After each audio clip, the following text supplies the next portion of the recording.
Bonjour, bienvenue à l'atelier librairie, le livre Voyageur, animé par Fabienne Roch et moi-même, Bruno Lalonde. Nous sommes à Montréal le 15 juin 2020. Alors voilà, je vous raconte une histoire de bibliothèque qui est à la fois une histoire d'amour, une histoire politique, et je vais remettre le tout dans le contexte de cette pandémie.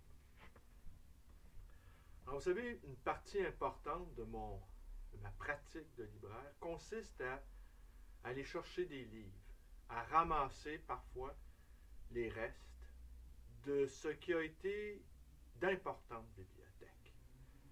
Je vous montre ici ce que vous voyez, cette espèce de présentation de livres consacrés à l'Indochine, au Vietnam, l'Indochine française et la guerre américaine, la guerre que les Américains ont livrée aux Vietnamiens.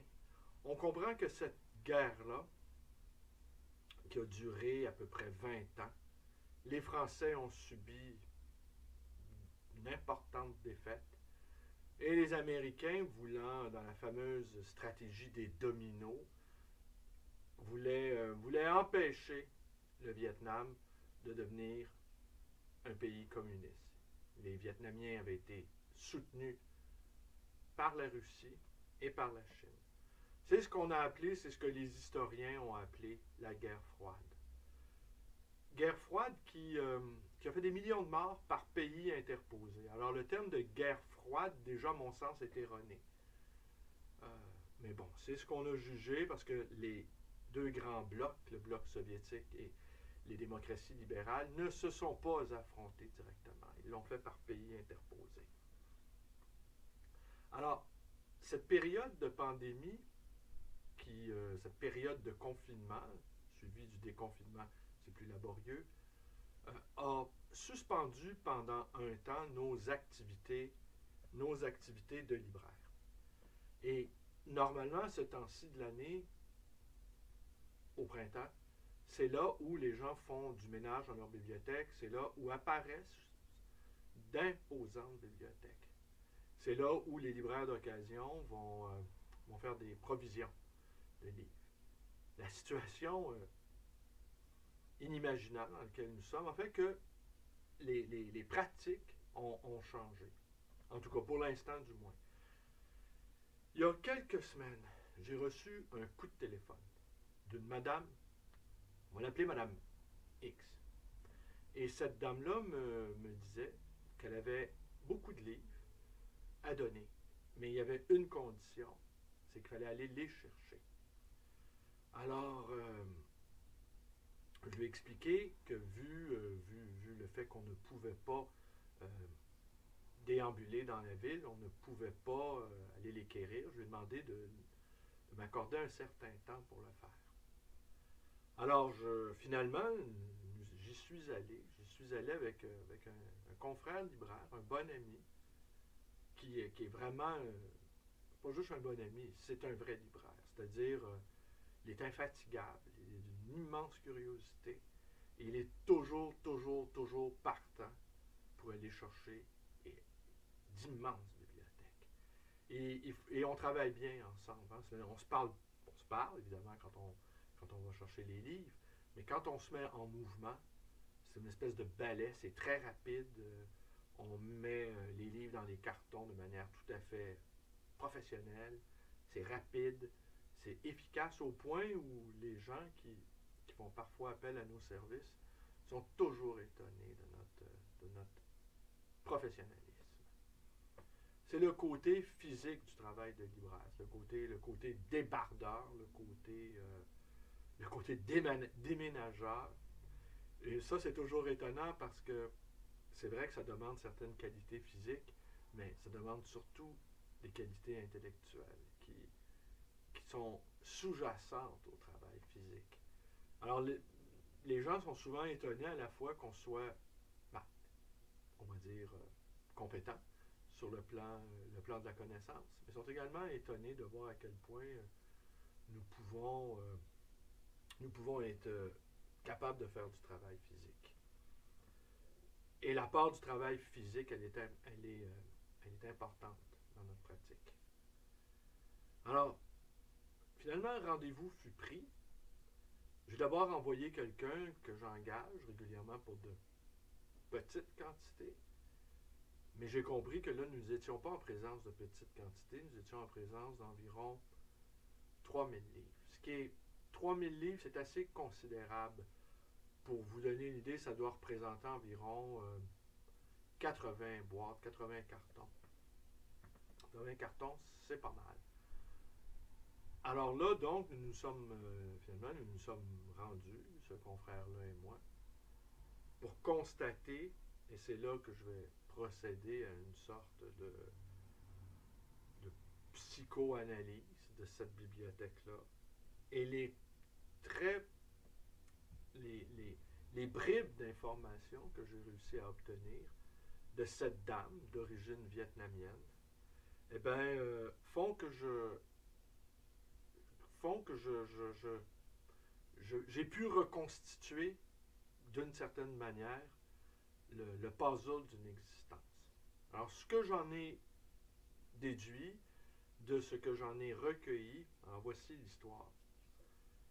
Le monsieur à qui appartenaient ces livres, est décédé il y a quelques mois, et il avait la mi-85, 86 ans environ. Il est né à Hanoï. Il est né dans l'Indochine française. Il est de culture d'expression française aussi. Sa bibliothèque était composée à moitié de livres en anglais, à peu près la moitié aussi de livres en français, et une petite partie en vietnamien, que je compte offrir à un ami d'origine vietnamienne. Je ne suis pas capable, même si le vietnamien, c'est une langue romanisée, je ne suis pas capable de décrypter de quoi il est question, mais je devine bien que ça a rapport à l'histoire récente du Vietnam. Les livres que j'exhibe en ce moment en font foi. Alors, il est né donc à Hanoï, et il a été amoureux d'une femme. Et puis, ce qui a fait que la vie les a séparés, c'est une hypothèse, c'est quand les Viet Cong ont envahi le Vietnam en 1975. La dame amoureuse s'est exilée à Montréal, et l'homme, lui, s'est exilé aux États-Unis, où il a eu une belle carrière universitaire en administration. Non pas, comme je l'ai écrit sur ma page Facebook, il n'était pas professeur de droit, mais professeur d'administration. On n'a pas recueilli, mais il y avait, dans le petit appartement, il y avait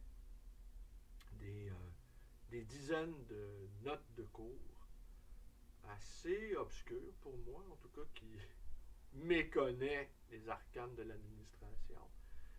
Il y avait des dizaines de boîtes que c'est empressé, en fait pour nous rendre service, de jeter au rebut la belle-fille de ce monsieur.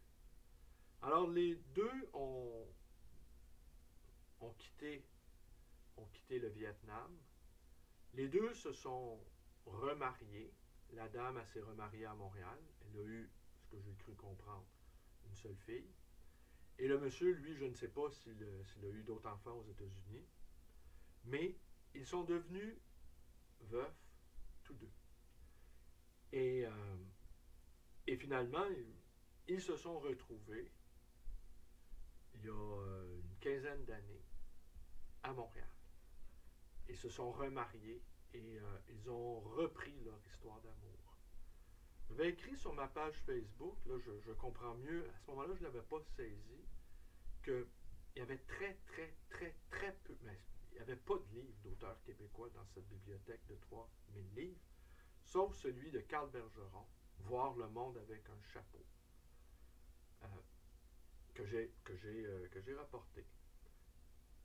Et pourquoi pourquoi ce monsieur a senti le besoin de lire ce livre-là. Et si le livre de Karl est sorti il y a 3-4 ans, 4 ans, alors donc, le prof s'en est porté acquéreur au début de ses 80 ans. Il était curieux de connaître le livre. Il n'y a pas d'annotation car aucun de ses livres était annoté. Il les lisait de manière précautionneuse. Et visiblement aussi, il fréquentait pratiquement toutes les librairies de Montréal. Car j'ai retrouvé des cartes d'affaires de toutes les librairies ainsi que le pamphlet de notre confrérie, la confrérie de la librairie ancienne du Québec.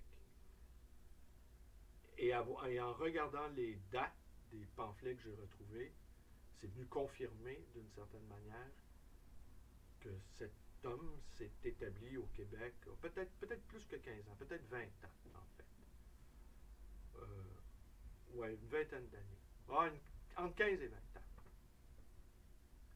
Alors finalement, le professeur est décédé il y a quelques mois. Et il a fallu donc quitter son appartement. Et c'est là que mon confrère et moi sommes intervenus. Alors, quand on regarde tous ces livres, c'était quoi ces centres d'intérêt? Le Vietnam, la guerre du Vietnam. Je voulais vous montrer quelque chose, finalement, parce qu'on trouve de tout. Hein, c'est dans les restes d'une vie, on trouve de multiples traces. J'allais faire un petit numéro comique avec ça, finalement, j'y ai renoncé. Mais sachez que cet homme-là n'avait pas seulement qu'une vitalité intellectuelle, il avait également une grande vitalité amoureuse, d'après un certain nombre d'indices trouvés. Je n'en dirai pas davantage ici, mais il est resté, disons, actif sexuellement, probablement jusqu'au tombeau.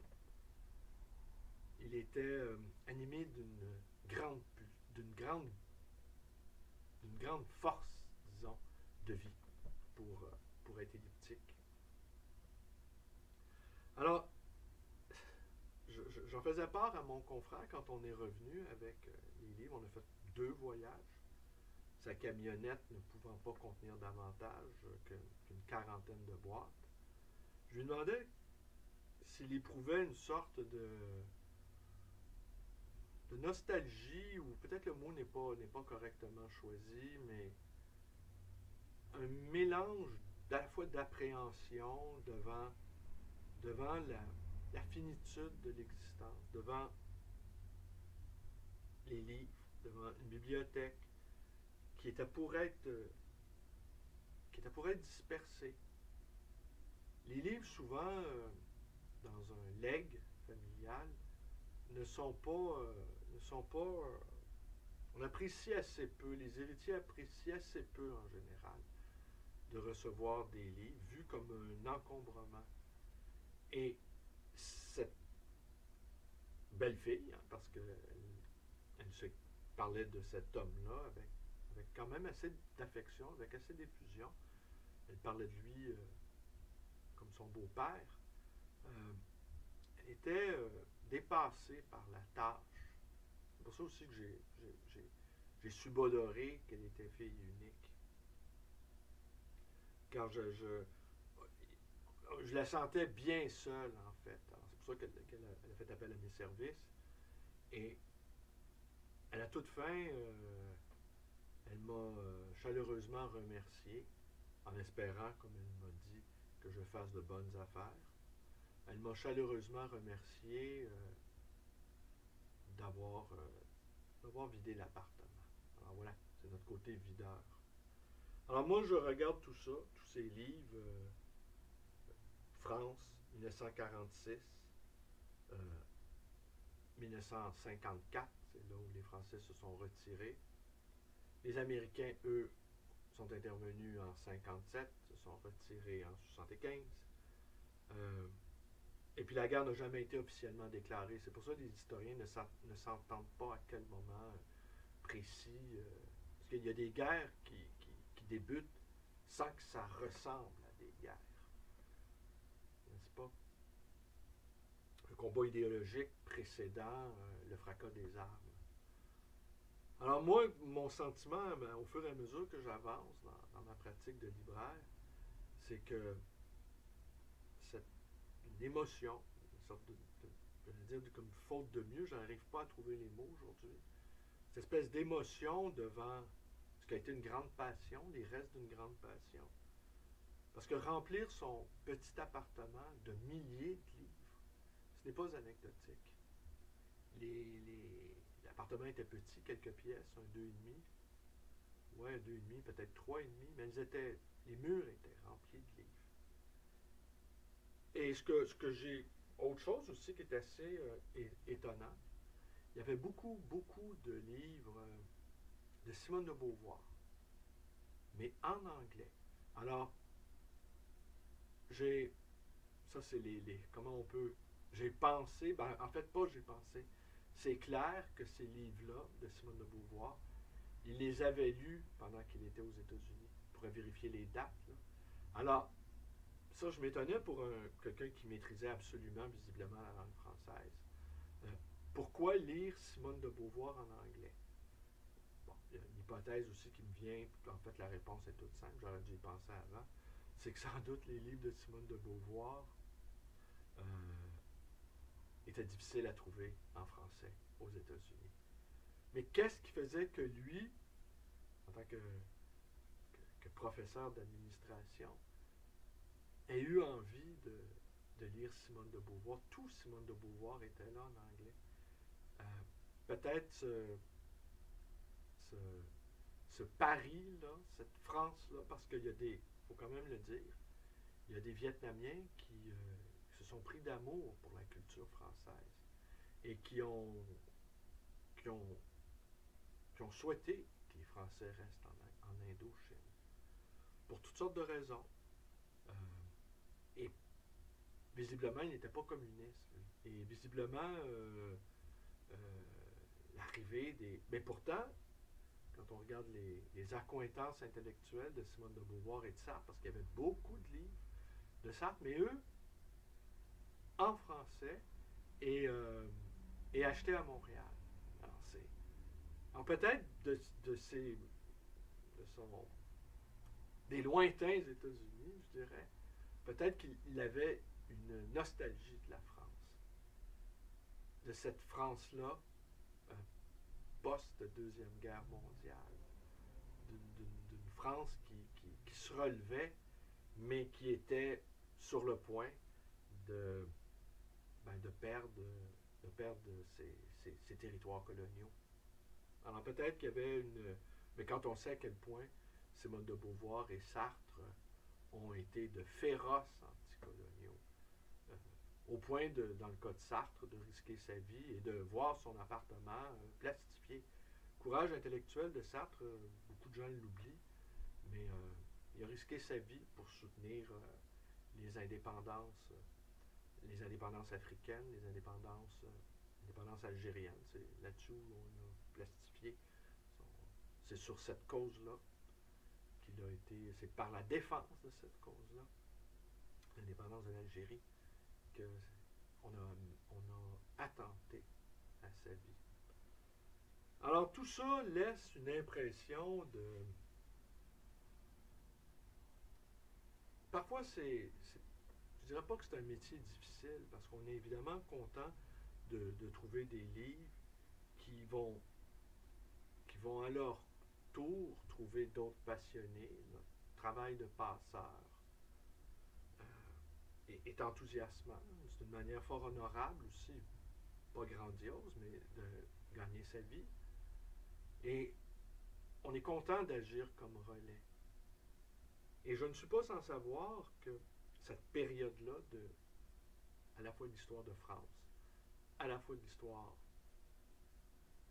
de l'Asie, et à la fois de l'histoire des États-Unis, une histoire confluente, qui donne beaucoup à réfléchir.